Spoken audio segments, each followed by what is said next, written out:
Imagine you are a warrior from one of the many tribes in Thule. One morning you decide to go up into the mountains.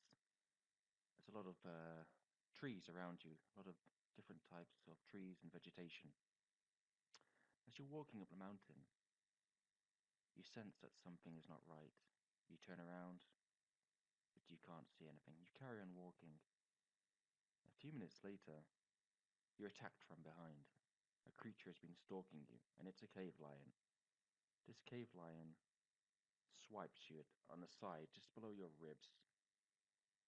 It does a little bit of damage, but you're bleeding quite heavily. Luckily, it doesn't knock you down. You're able to turn around, and with your double-handed axe, you score a perfect hit on this cave lion. Not quite enough to finish it off, but you take it off its feet. It's prone, and in the next moment, you raise up your axe and bring it down and kill this cave lion. And that's the end of that battle. Or is it? Because this cave lion inflicted such serious wound on you, it's actually a serious bleeding wound, which means that you would lose 1 HP for every round for 6 rounds. And after which it becomes a medium bleeding wound. So let's imagine that you are this warrior, you're untrained in healing, but you have some bandages with you, let's say. So automatically you'd get a -5 to your um, to stop this bleeding wound. And if you perform it on yourself, you'd get another -3. So that would be a total of a -8 to try and stop this bleeding.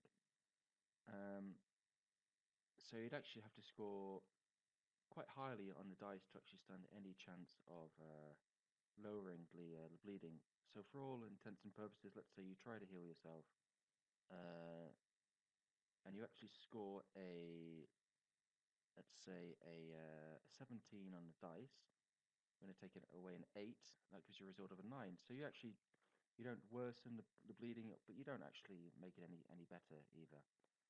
So you still have a serious bleeding wound. You're losing a lot of blood. You would lose 6 hit points, uh, and then it would go to a medium bleeding wound where you would lose 1 HP for every minute for 6 minutes. After which, it would become a light bleeding wound where you would lose 1 HP for every 10 minutes up to 60 minutes. So let's say that you're unsuccessful in healing yourself. You try to stumble back to the tribe down the mountain. Um, After say half an hour or so, this bleeding wound would have got less. It would have become a light bleeding wound, but by this point you would have already lost a lot of blood. So imagine if your character has 20 hit points. Say the cave lion did 6 immediately. It takes you down to 14. After the serious bleeding wound, that take you down to 8. By which point it would actually be much harder for you to perform any actions, to even move in such a coherent way as you normally would be able to. Um, during the medium bleeding phase, you would actually be reduced to less than 75% of your health, so making it very, very difficult to even walk or perform any actions. Um, so at some point between the medium bleeding wound and the light bleeding, then your character would just actually bleed out and die. Um, and that's what can happen in MYFAROG. So don't get cut. Try not to. Hope you enjoyed this video. Thank you.